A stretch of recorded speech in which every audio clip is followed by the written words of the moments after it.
అప్పుడే బాగుండే హామీల అమల్లో కాంగ్రెస్ విఫలం. బాల్కా సుమన్.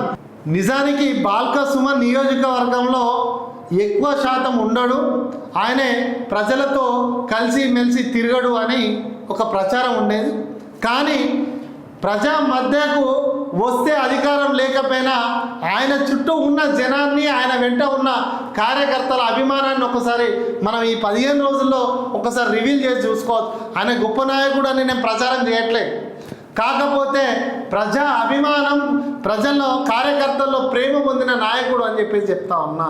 ఆయన వచ్చి 15 రోజుల్లోనే 40,000 ఫిర్యాదులు తీసుకొచ్చిందంటే, ఒక నియోజకవర్గంలోనే 40,000 మంది ప్రజల ఫిర్యాదులు తీసుకొచ్చి సమర్పించిందంటే, నియోజకవర్గంలో అక్కడ మంత్రి ఉండి ఏం చేస్తా ఉన్నట్టు. ఒక రాష్ట్ర కేబినెట్లో మంత్రి, చెన్నూరు నియోజకవర్గం నుంచి ప్రాతిపద్యం వహించిన ఎమ్మెల్యే ఉండి ఆ నియోజకవర్గంలో అన్ని సమస్యలు ఉంటే ఏం మాట్లాడుతారు? ఈ విషయాలపై కాంగ్రెస్ ప్రభుత్వం, కాంగ్రెస్ పెద్దలు, మంత్రులు, ఎమ్మెల్యేలు, ప్రజాప్రతినిధులు, కార్యకర్తలు ఒకసారి సమాలోచన చేయండి.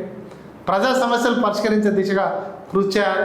మేము వ్యతిరేకించేది మా వ్యక్తిగత దూషణ కోసం కాదు, ప్రజా సమస్యలను వెలుగెత్తి చూపాలని, ప్రజల్లో ప్రభుత్వము మెరుగుపడాలని, ప్రజలకు సంక్షేమ ఫలాలు అందాలని తప్ప వ్యక్తిగత కక్షలతో కూడిన ఆరోపణలు మాత్రం ఏమాత్రం కాదు.